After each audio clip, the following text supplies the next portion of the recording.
A very good morning, respected chairperson, sir, respected dignitaries, faculties, and all my dear colleagues. Today, I would like to take this opportunity to present the CCR on the topic Impending Doom, a 22 years male with polytrauma. Firstly, I would like to call upon Dr. Jitendra Kumar Mangtani, sir, to start with departmental introduction. Thank you, Dr. Rushal. Good morning, respected Emeritus Chairperson Swankar sir, Kapoor sir, Malhotra sir, Jaiswal sir, Raj Govind sir, senior faculty members, my colleagues and students. Mahatma Gandhi Medical College is the only medical college in Rajasthan where MS Traumatology course is offered by NMC, and third medical college in India where the MS Traumatology course offered by NMC. It started in the year 2022 in Mahatma Gandhi with every seat 1 year. First batch is passed out this year. In the department, currently we have two faculty, myself and Dr. Avinish Katiyar. He is MCH, Trauma and Acute Care Surgery from AIMS Rishikesh, and three residents, first year, second year, and third year.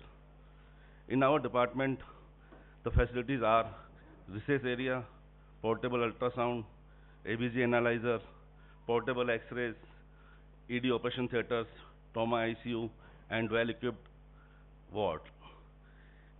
In IPD and OPD, our IPD and OPD gradually increasing year by year. Until April 25, we have 3,498 OPDs and 646 IPD. In surgery performed, it also increases gradually year by year. And this year, till April, we have performed 74 surgeries, which includes trauma and non-trauma laparotomies, thoracotomies, amputation, replating, and etc. In academics, we did a weekly seminars.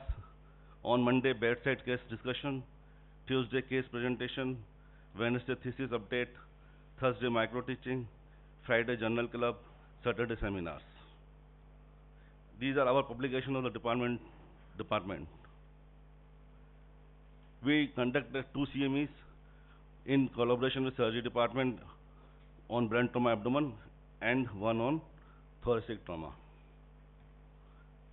17 October is known as World Trauma Day. On this day, every year, we pay tribute to the victims of trauma who loses their life in accidents or various traumas. In social outreach program, we educate the worker of Genius Group about the workplace injuries and their prevention. We spread the message of trauma and aspect through the media coverage about the golden hour of trauma, good Samaritan rule, early and safe transfer to hospital, road safety rules, accident prevention tips, trauma care and facility available at Mahatma Gandhi Hospital. We participate in the aircraft disaster mock drill at the Jaipur International Airport in association with the Aircraft Authority of Jaipur. जैसा कि last sir ने बताया था कि operation सिंदूर चल रहा है, युद्ध हो सकता है या नहीं हो सकता, होगा तो किस लेवल पे जाएगा, और उसके लिए 4 बंकर और 96,000 square feet area basement area अपने पास है. इसी को देखते हुए हमने भी इन हॉस्पिटल मॉक ड्रिल किया था, disaster mock drill department of emergency के साथ मिलकर, जिसकी डिटेल डॉक्टर सुचिता वाया ने लास्ट CCR में आप सबसे शेयर की थी. आज मैं उसकी the doctors or nurses who are there with the critical patient, they have to be with them. Those who can be shifted to the basement, they can be shifted to the basement. As far as the bunkers are concerned, they are mainly primarily for the very severe attacks or nuclear attacks. Nuclear radiation. Otherwise, basement. I think all of us should have basements in our homes. Those who are constructing, young generation planning to have homes, because time is changing, and if they have a small bunker or a small basement in their home, it is good. So there is a few clips of disaster mock drill.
A soldier defends borders. We defend the breath.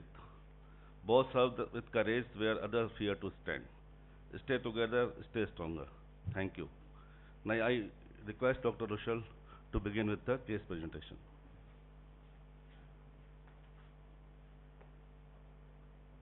Thank you so much, sir. Now, beginning with today's case, a 22-year-old male student was brought to us in emergency after 2 days of road traffic accident. The patient was riding a bike at a high speed and collided with a JCB. The accident took place in Nagaur in Rajasthan on 16 February 2025 at 3 p.m. The patient was brought by his brother and had taken a primary treatment at a local hospital. When No, sir, he was not helmeted. When the patient arrived in emergency room on 18th February 2025, the patient's assessment was done as per a primary survey. In primary survey, we follow airway, breathing, circulation, disability and exposure components. In this patient, the airway was compromised. He had a low GCS. His oral secretions were present and saturation was 88% on 10 liters oxygen support. Hence, the patient was intubated and put on ventilator. Considering a high impact velocity, a cervical collar was applied. In breathing and ventilation component, after intubating the patient, his saturation improved to 99% on 50% FiO2 at 22 respirations per minute.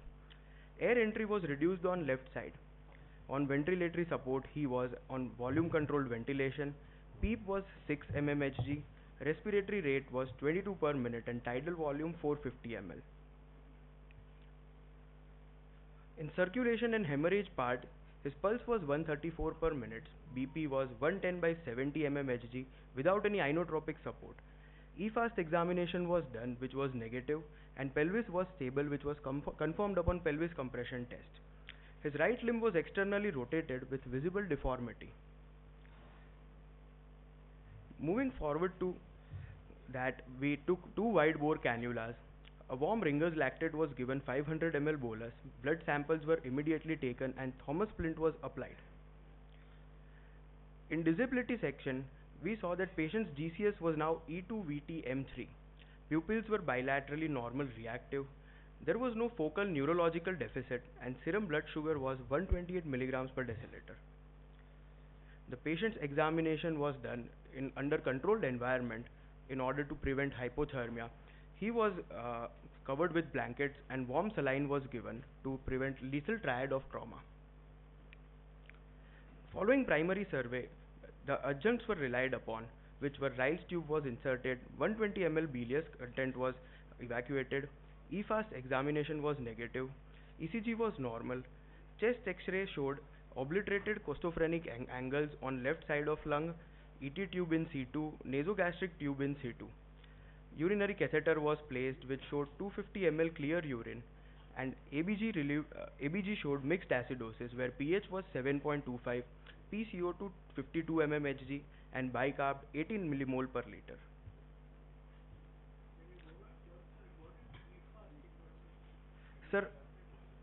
Sir, EFAST examination stands for Extended Focused Sonography in Trauma. It is a point of care ultrasound modality in which 6 regions of the abdomen and 2 of chest, 4 of the abdomen and 2 of chest are checked by ultrasound method to see if there is any hemoperitoneum or pneumoperitoneum in the patient.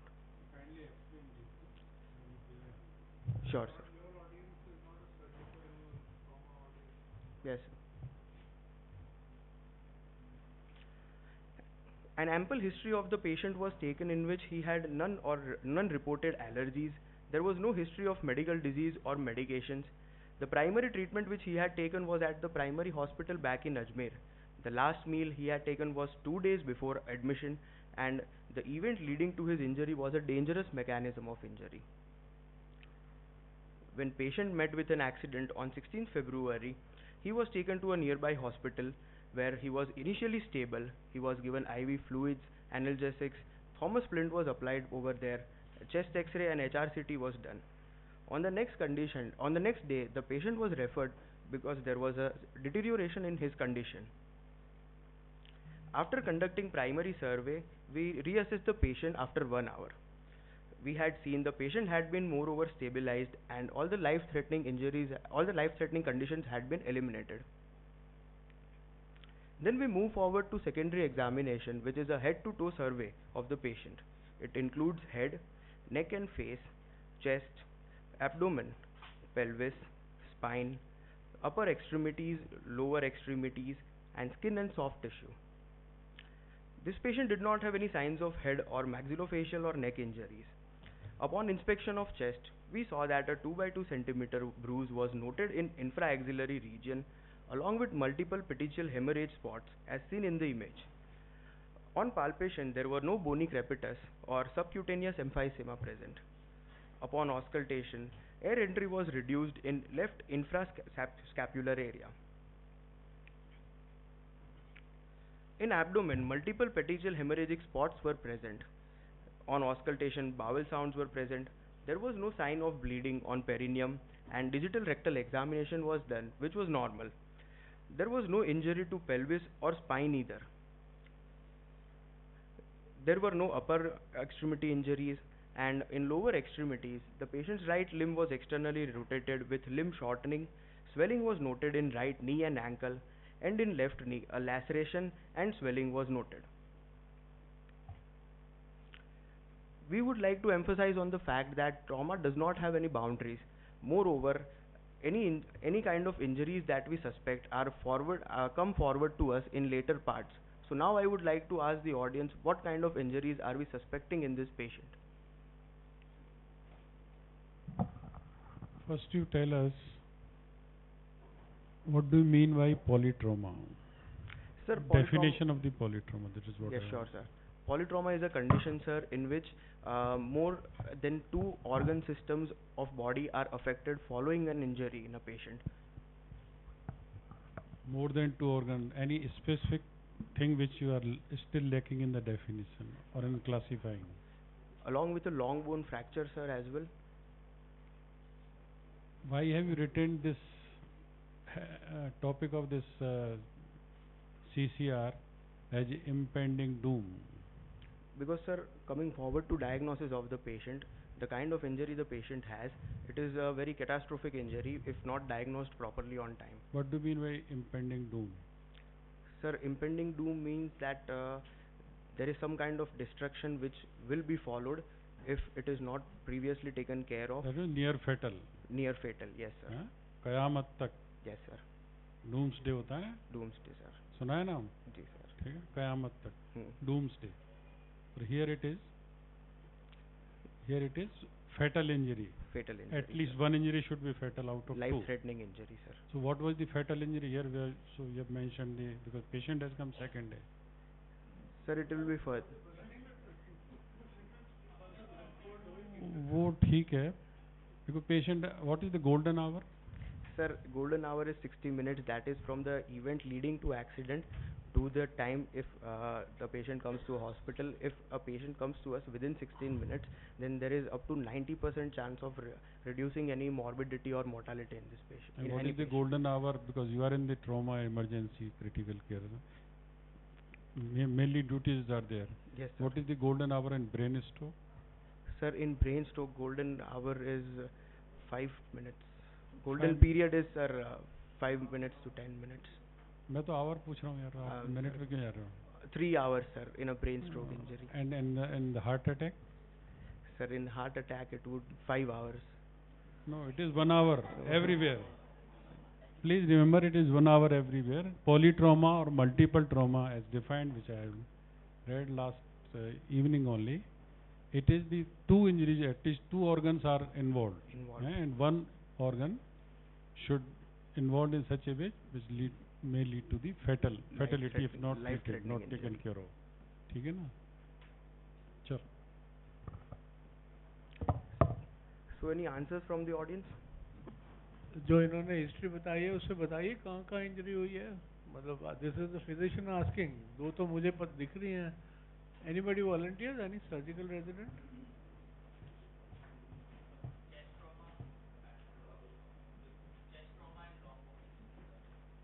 Yes, you are partially right.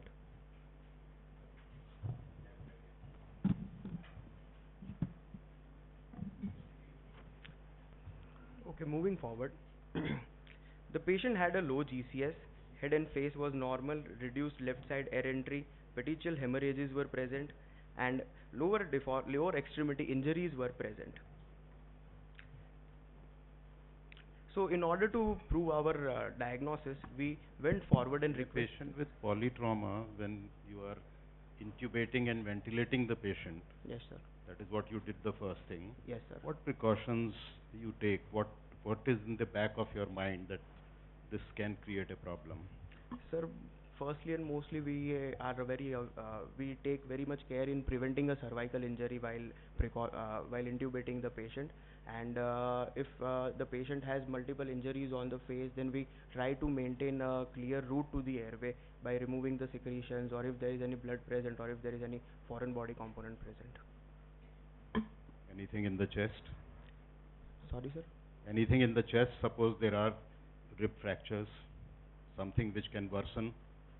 Sir, if a patient already has pneumothorax, and at that time if we intubate. So what did you do before intubating and ventilating this patient to make sure that there is no cervical injury and there is no pneumothorax? Sir, the patient had been gasping when he came to us, so we assessed the cervical tenderness. We also observed his range of motion of his neck, which was mostly normal, sir. So we took the call of intubating the patient. And another thing in chest was that, sir, simultaneously during resuscitation an e-fast examination was done. So in that we ruled out there was no pneumothorax at that time. So in emergency, especially in patients with trauma, things have to go simultaneously. Yes, sir. It is not the normal routine that you take history examination and investigation. The most important thing, so you are right, that because the patient was gasping, probably saturation was low, you had to intubate, but at the same time, simultaneously, you assess for gross cervical injury, or you take precaution as if there is a cervical injury, and immediately after intubation, you make sure that there is no pneumothorax, because otherwise it can become a tension pneumothorax. Yes, sir. क्या sign होगा pneumothorax का? Sir, patient upon auscultation there will be reduced air entry in the patient. The patient will be mostly gasping, sir. If it would be chronic pneumothorax, sir, it would have developed surgical emphysema upon palpation on sir. X-ray chest.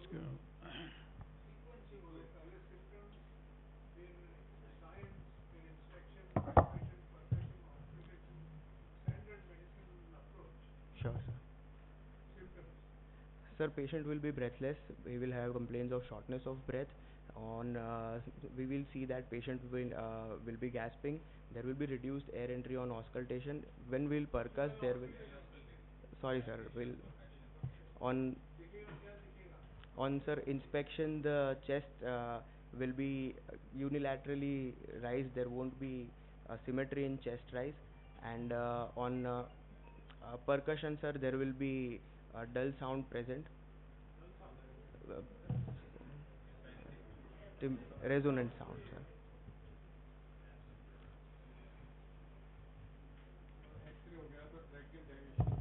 Yes, sir. So for further management, we requested the Department of Radiology to conduct some radiological investigations, which were NCCT head with cervical spine, HRCT thorax, X-rays of lower limb, X-ray of pelvis, CT of pelvis, and routine blood investigations, biochemical markers, and viral markers. Now I would like to call upon stage Dr. Aditya Shah from Department of Radiology to guide us on the radiological findings of this patient.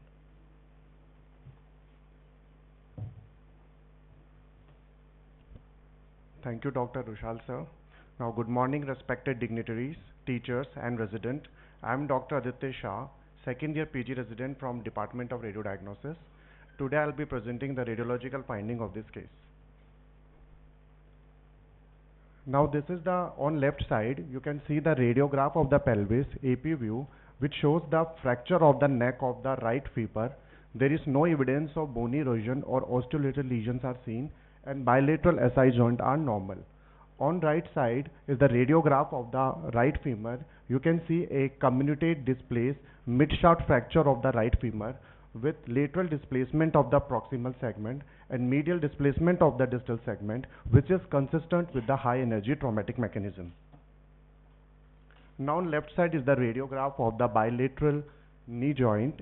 You can see a comminuted fracture of the right patella and left patella, and on right side is the radiograph of the right ankle joint, AP and lateral view, which shows the displaced fracture of the medial malleolus and lateral malleolus of the tibia and the fibula.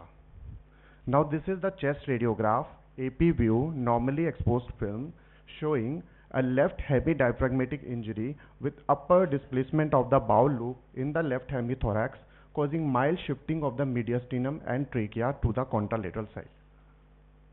Now coming to our CT findings. Go back please. Yes, Why is this not hemothorax?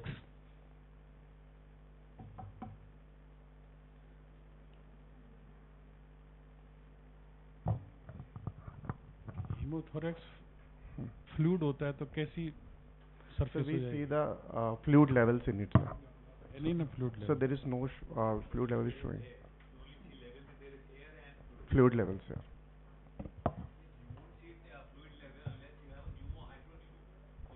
Yes, sir. Yes. Yes, sir. Now coming to the CT finding. Now this is the 3D CT of the pelvis, which shows the fracture, displaced fracture of the neck of the femur, and the visualized displaced mid-shaft fracture of the right femur, and the linear undisplaced fracture of the anterior column of the right acceptabulum, which is seen extending to its margin. Now this is the coronal view of the HRCT thorax. Is a normal case in which we can see the normal contour of the diaphragm, while on the right side is the image of the patient in which we can see there is a left hemidiaphragmatic injury with upper displacement of the stomach and bowel loop in the left hemithorax, causing mild shifting of the trachea and mediastinum to the right side. Now this is the axial view of the HRCT thorax, in which we can see there are multiple hemorrhagic contusion in the bilateral lung field, which is predominantly on left side, and there is also left side mild pneumothorax is seen. Now this is also the sagittal view of the HRCT thorax of the normal side, which shows the normal displacement of the diaphragm, and on right side is the image of the patient, which again showing the hemidiaphragmatic injury with upper displacement of the bowel loops and abdominal contents. Now coming to our axial view of the non-contrast CT head, we can see there is a scalp hematoma is seen on the right frontal region. The bilateral thalamoganglionic area are normal. The bilateral ventricles CSF spaces are normal. There is no intracranial hemorrhage or acute infarct is seen, and there is no midline shift is seen in it. Now to summarize our radiological finding, on X-ray pelvis and right femur, we can see the fracture of the neck of right femur, comminuted displaced fracture of midshaft of right femur. On X-ray bilateral knee, we see the fracture of bilateral patella. On X-ray right ankle joint, we see the fracture of medial and lateral malleolus of tibia and fibula.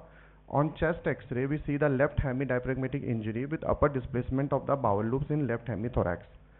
Now on 3D CT pelvis, we see the displaced fracture of neck of right femur, linear undisplaced fracture of the anterior column of the right acetabulum, which is seen extending up to its articular margin and adjacent iliac bone, and a comminuted displaced fracture of the visualized midshaft of the right femur.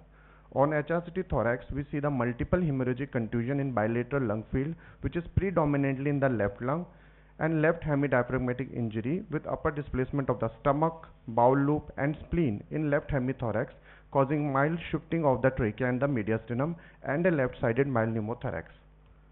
On NCCT brain, we see the scalp hematoma, which is in the right frontal region, and there is no evidence of intracranial hemorrhage or acute infarct is seen. Thank you very much. Now I call Dr. Rushal sir for continuing the case presentation. Is there a need to do the plain X-rays if anyway we are going for a whole body CT scan? Do plain X-rays offer any advantage? Because we are spending time.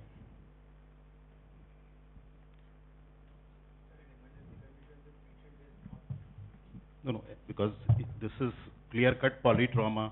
we have clinical evidence of chest injury, maybe pelvis and lower limbs, and the plan is to go for a whole body CT scan. So is there anything which we will know from plain X-rays which we will not know from CT? Because plain X-rays means spending few minutes extra shifting the patient. Sir, diaphragmatic injuries won't be ruled out completely on plain X-rays because, sir, if as you felt it could be hemothorax at the same time, one could also consider it that would be bowel loops in the chest. So Be seen on CT. What I am asking, what extra information you will get from plain X-rays which you will not get from CT? Because if you are getting a CT scan, you will get all the information. So why do plain X-rays? Why spend time? sir, as a part of ATLS protocol, So what is the reason? There must be some reason if there is it is in the protocol. Sir, Yes. sir, X-ray is a quick way to examine the patient in the ED. So if the patient is unstable in the emergency department, first we have to do test X-ray to evaluate if we are missing something or not. So it is just for clinical examination. If the patient is stable, and sometimes X-ray is not conclusive. So for detailed analysis of the patient, we go for a CT scan. For quick analysis, we do X-ray in the ED. So when the EFAST was done on this patient, did you pick up the diaphragmatic injury and the herniation of the abdominal contents into the chest? Ultrasound is not good enough to pick up the herniation. So I'm just thinking of a situation if this X-ray, if you don't have facilities for a CT, you are at a like a district hospital. Yes. Just looking at the X-ray, I would put in a chest tube that this is hemothorax. Let's put in a chest tube. Yes. But a chest tube is not indicated here, right? This is a very, very common phenomenon. Many patients come like this, suspected pneumothorax, tube put in, and fecal matter coming out. Yes, sir. Very common presentation. So it's a high index of suspicion, and keeping in the mind any injury occurs in the chest, so diaphragmatic injury could be the possibility. Whenever suspecting the patient might have chest diaphragmatic hernia, so blunt finger guided chest tube can be placed in setup of emergency. So I don't know. I think ultrasound of the chest should pick up gut loops in the thoracic cavity, no? I don't know. I'm not an expert. And we should be able to pick up. So when we intubate the patient, the contents of hernia, diabetic injuries, will reduce automatically in the abdomen. So that's why we miss the content. The post-intubation X-ray shows no herniation. The absence of a rib fracture, to entertain a hemothorax and putting in a chest tube, one has to question the judgment once again, because you don't have a hemothorax unless there are rib fractures. So the answer to my question probably is that a chest X-ray may show a pneumothorax, and then you would not go for CT. You would put in a tube first, Yes. and then so that is why these X-rays are there in the protocol. There has to be a reason for everything. thank you, sir. Moving forward with the case, we had sent the blood investigations of the patient right from the emergency, which showed that was thrombocytopenia. The patient's liver functions tests were deranged, ESR was raised, and inflammatory markers were increased.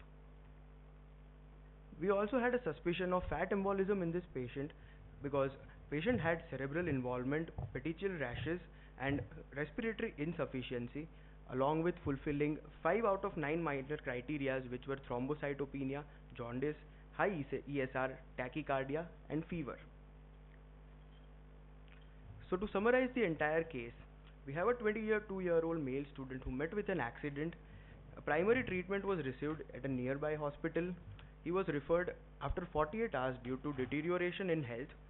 At Mahatma Gandhi Hospital, he was intubated where the airway was threatened. We examined the patient and found multiple petechial spots on chest and abdomen. There was reduced left side air entry, and X-ray showed multiple fractures. So with the help of blood investigations and radiological investigations, we made a final diagnosis of the patient, which was left diaphragmatic rupture with herniation of bowel loops in left thoracic cavity, fat embolism with left pulmonary contusion with mild left pneumothorax, and fracture of right neck and shaft of femur, bilateral patella fracture, median and lateral malleolus fracture, right acetabulum, and left superior pubic rami fracture. Could you just go back and see, you have the setting, there is a fracture shaft femur, so fat embolism is likely. Sure. But what on radiology really fits the presence of fat embolism? How do you diagnose it on radiology, objective evidence? So radiologically, fat embolism is difficult to diagnose. We need a CT angiogram in that for the case. But when we further manage the patient's symptoms for fat embolism had been resolving initially. Radiologists will CT diagnose fat embolism? And we see filling defects. So for diagnosis, sir, there are filling defects, and sometimes we have fat attenuation in them, and that we see through the HU values, which is their software in our CT scan. So this is how we diagnose whether it is a fat embolism or not, and seeing the defects also in the arteries. But is it that in fat embolism you don't get big chunks of fat which embolize? It is basically, microvesicles of fat. So will they be seen on a anatomical Sir, study? sometimes it is seen, but mostly there are just filling defects. But since it's a case of trauma, so definitely in the clinical setting of trauma, we are definitely first our diagnosis is going to be fat embolism. I was trying to say that you may see them, but a normal CT angio will not rule out a fat embolism. It can still be there because the microparticles will not be seen on an anatomical study. And how will you explain the low platelets? Sorry, sir. Low platelets. Sir, Thrombocytopenia. Thrombocytopenia, here the reason justified for this is that whenever a patient undergoes an accident or trauma event, he goes into catabolic phase, and along with that, sir, there is degradation of blood particles that Could are. it be related to fat embolism? Sir, it can be. We can due to thrombocytopenia, we can always. If somebody can answer, please.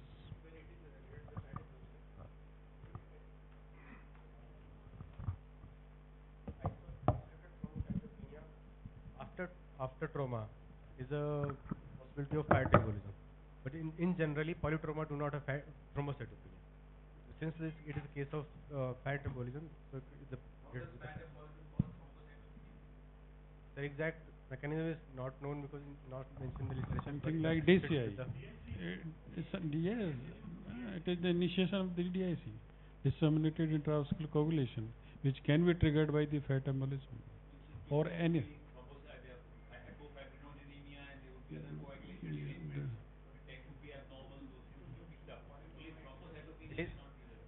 They will go further investigation. Only it is 82 here.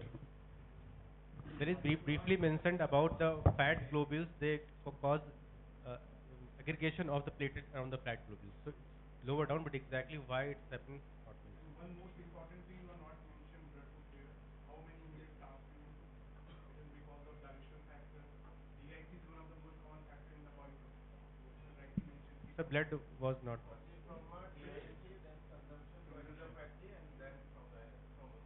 पहला sign तो platelets count आएगा उसके बाद INR और बाकी Derange होंगी sir. Thank you, sir. So we charted a plan of management for this patient, considering a multidisciplinary team that we have here over at Mahatma Gandhi Hospital.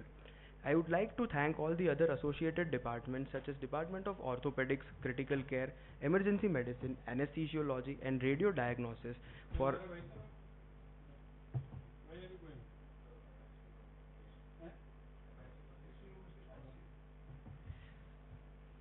I would like to thank all the associated departments for helping us chart a plan of management of this patient. Without it, it would not be possible. We've had planned the management of patient in 5 important steps. The first step was to resuscitate and repair rupture of the diaphragm. The second was to optimize physiology for considering fat embolism and pulmonary contusions that were present. The third step was to wean off ventilator. Fourth step was definitive fixation of fractures, and fifth step was rehabilitation and follow-up in OPDs. For our first step, Pre-anesthetic workup was done for the patient, surgical fitness was obtained, and patient was shifted to operation room for repair of ruptured diaphragm. The patient was laid in the supine position under general anesthesia. A vertical midline incision was given. Upon opening the abdomen, we found that the hernial contents were spleen, splenic flexure, fundus of stomach which was reducible. A triangular defect was noted which was 15 by 15 by 20 centimeters in area. This is the diagram of the diaphragmatic content, and this is an image which shows the margins of ruptured diaphragm, some part of the left lung, the pleural cavity and the defect have been encircled in a yellow circle. The repairing of the diaphragm was done in double layer. The first one was by vertical mattress sutures by Prolene number 1, and the second were its edges which were taken in continuous running manner by Prolene number 0. A 32 French chest tube was placed and an abdominal drain was placed in it. This image shows the final image of the repaired diaphragm.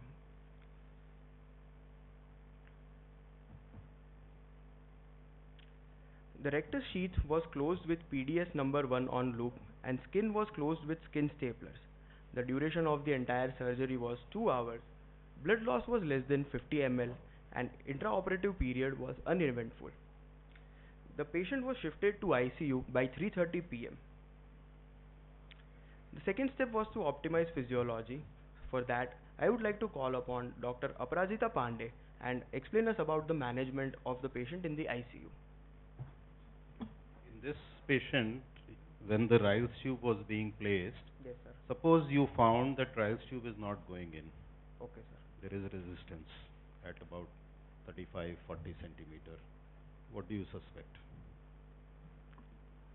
Sir, we would suspect the same diaphragmatic injury if stomach had been involved into thoracic cavity, but since the Riles tube was entered after intubating the patient, so it had not been difficult to insert the Riles tube. Suppose there was resistance, there is a patient with traumatic diaphragmatic injury, what would you suspect, that why there is resistance to passage of the Riles tube? There is one keyword which I want to hear.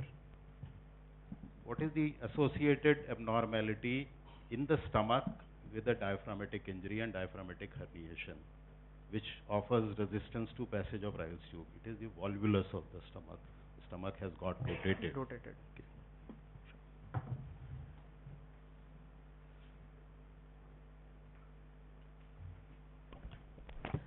Good morning, respected dignitaries, faculty members, and all my dear colleagues.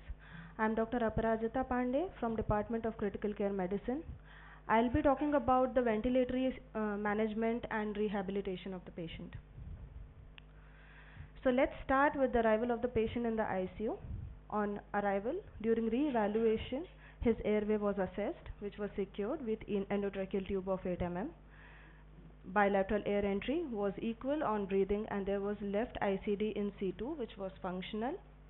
Circulation wise, subclavian CVC was put in place. His capillary refill time, CRT, was within normal limit. Patient was started on gold directed fluid therapy. Can I ask a question here? Yes. Like if the abdominal contents have herniated into the left hemithorax, how can you have equal air entry on both sides? So this is before intubation, right? Sir, this was post-operative findings of the patient.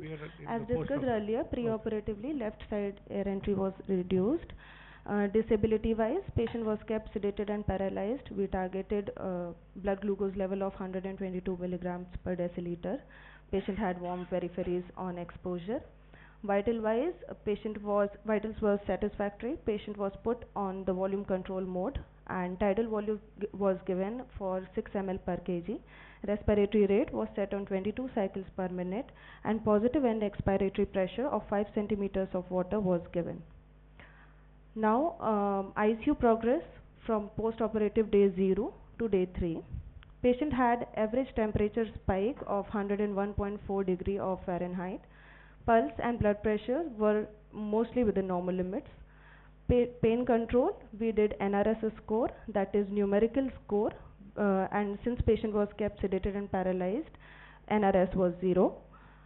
We followed the volume control mode in the ventilation.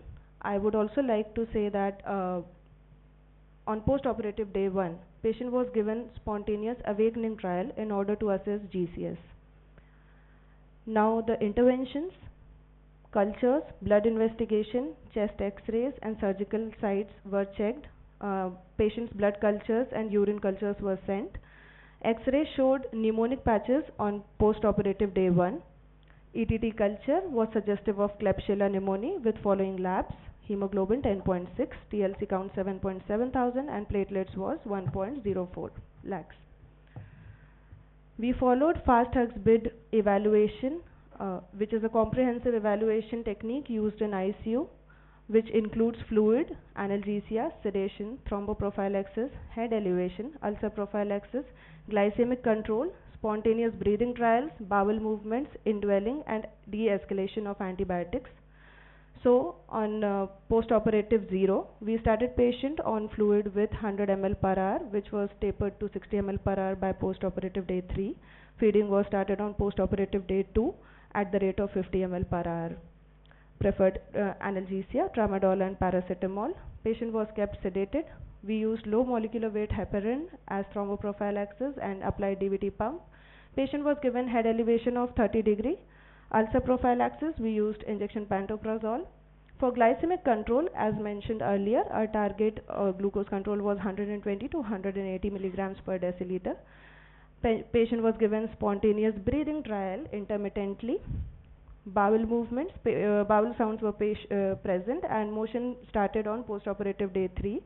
Patient had following indwelling, CVC, ETT, endotracheal tube, chest drain.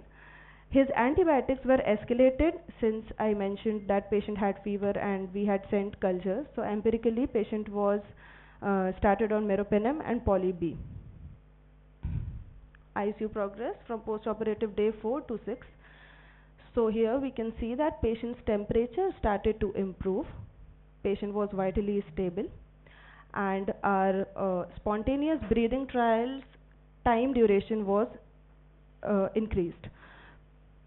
We shifted patient from volume control mode to continuous positive airway pressure mode, that is CPAP mode. Fast hugs bid for post-operative day 4 to 6. His feeding was fluid was reduced, feeding was increased. Ulcer prophylaxis was stopped since now patient was on the feeds. Glycemic control was same. What was the need for ulcer prophylaxis? You are giving tramadol and paracetamol since beginning. Why these proton pump inhibitors required? Sir, any reason?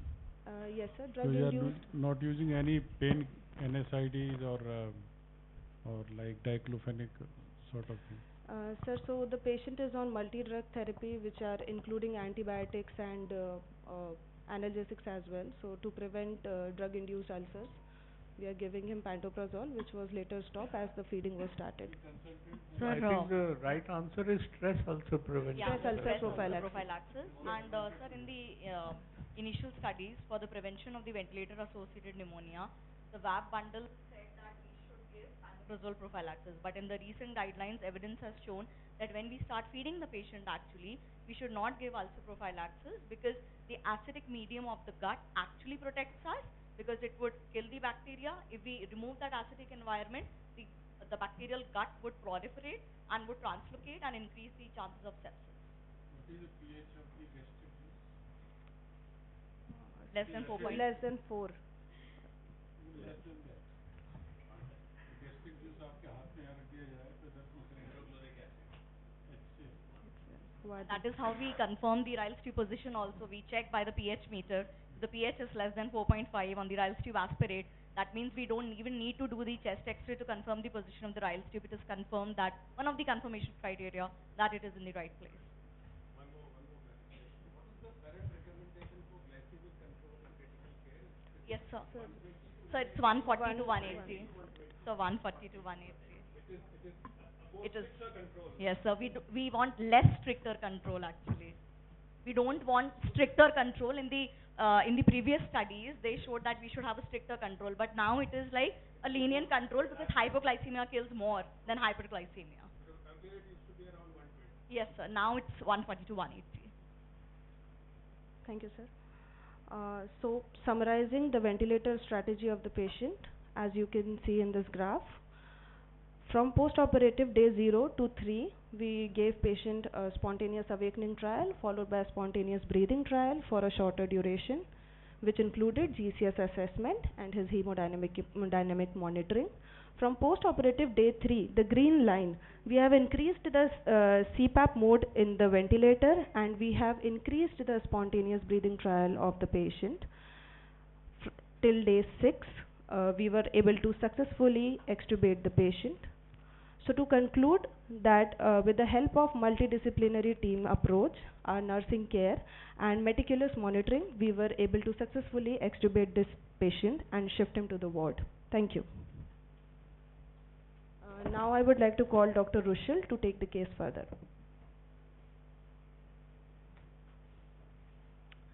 Thank you so much, ma'am. Before shifting the patient out of the ICU, we had removed Riles tube, catheter, abdominal drain, and all the other associated factors. On shifting into the ward, we saw that the patient was gradually progressing. The highest recorded temperature was 100.6 degree Fahrenheit. Vitally, he was stable, and pain control was at BAS3. Abdominal sutures were removed on post-operative day 12, and the patient was on normal high-protein diet. We also saw an improvement in blood investigations, which were earlier deranged, which were like CBC, liver function test, and kidney function test. On POD 13, the patient was referred to Department of Orthopedics for definitive fixation of fractures. Now I would like to call upon stage Dr. Makul Ahlawat to enlighten us about definitive fixation of the fractures.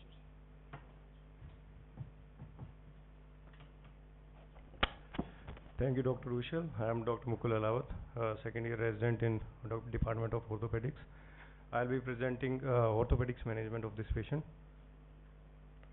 So the patient was shifted to us after primary management and optimization. Initially, the patient was put on pelvic binder for pelvic fractures, and GT slab was applied in right lower limb with traction on Bowler Brown splint, and 5 kg weight was put on it, and cylindrical slab was put for left patellar fractures. The workup was done after re-evaluation and confirming the diagnosis. Pre-anesthetic checkup was done, and we planned conservative management for pelvic fractures and surgical fixation for limb fractures. These were the X-rays obtained earlier. On 5th of March 2025, we took the patient in OT, and under general anesthesia, we went for close reduction internal fixation with long proximal femoral nail for femoral fractures, while right patella was fixed with open reduction internal fixation with tension band wiring, and side to side repair with ethibond was done for left patella fractures. For medial malleolus in right tibia, we went for open reduction internal fixation with tension band wiring, while K-bar fixation for lateral malleolus. These were the follow-up X-rays obtained at 8 weeks follow-up. Here we can see the fracture united with bridging calluses and other patella fractures also in union. Now, Dr. Rushal, please take over for further progression.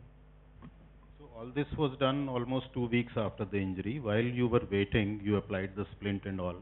But tell the students here that what neurovascular injuries you were worried about, what did you do to look for them to make sure that it is not there? Sir, in shaft femur fracture, sir, we were worried about neurobundle damage, but because initially at the time of in the year, the patient was examined for vascular injuries, the distal pulses were present. Which vascular injury? How did you evaluate that? How did you ensure that there is no neurovascular injury? So distal pulses were examined at the time of emergency. That was dorsalis pedis and posterior tibial pulses. So these were present. So we were assured that there was no vascular damage. And also the patient distal movements were present, like ankle movement and distal toes movement. So we were also not suspecting any neural damage.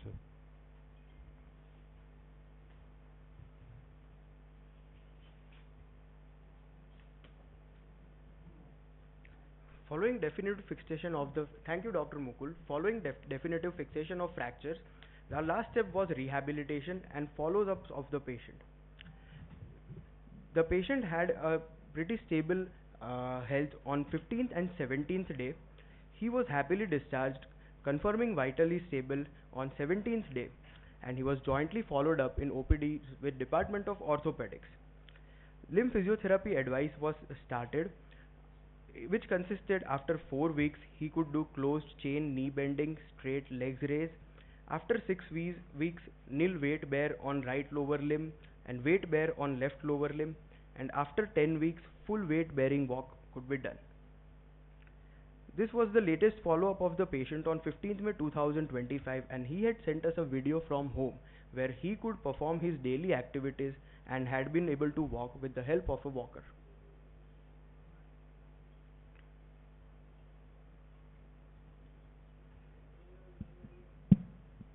I would like to add few comments, sir, if I'm allowed.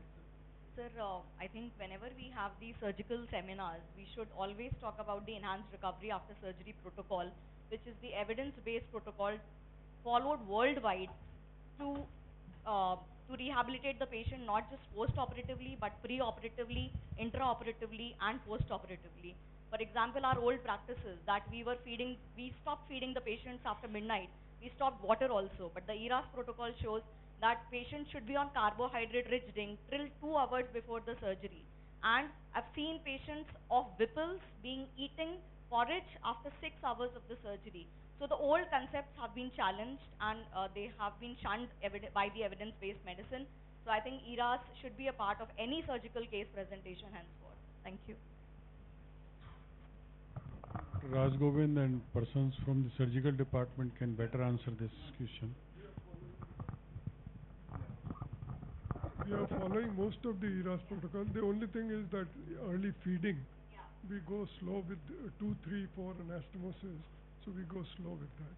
Right? And however much we try to feed the patient or keep them fasting, invariably the patients are fasting from overnight, scared to it, and then we are scared of the anesthetist also.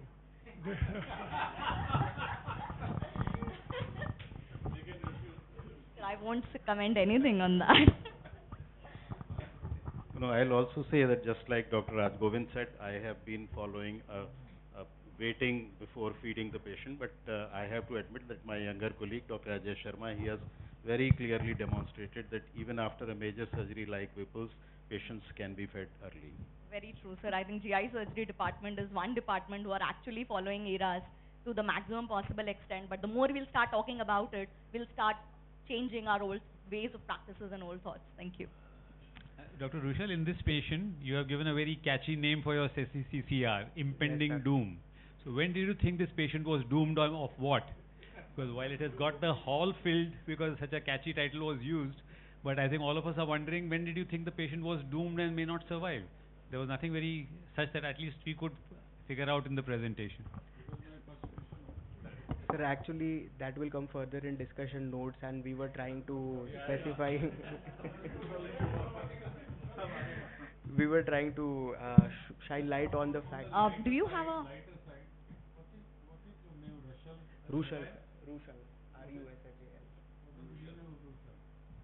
Sir, it's are you related to Relia? Your name is, surname is Relia, no? Relia, yes sir. Sir, it basically means the one who is the one. Sir, it basically means the one who is inherited after the king. The one who comes into inheritance after the king. Yes, sir. Rushal, do we have a picture of the patient like he met with this accident to comment upon the nutrition and the wasting that we see now in his current pictures? No, sorry ma'am, actually we do not have, because when patients come into emergency setup, we are busy in resuscitation. You see visible muscle wasting and... Initially ma'am, the patient was little malnourished, but when he followed up regularly, we could also see that he had gained weight and he could also do his routine activities in a much faster and better way. So to conclude this case and discuss more upon this case, I would like to call upon Dr. Avnish Katiyar sir to continue forward with the presentation.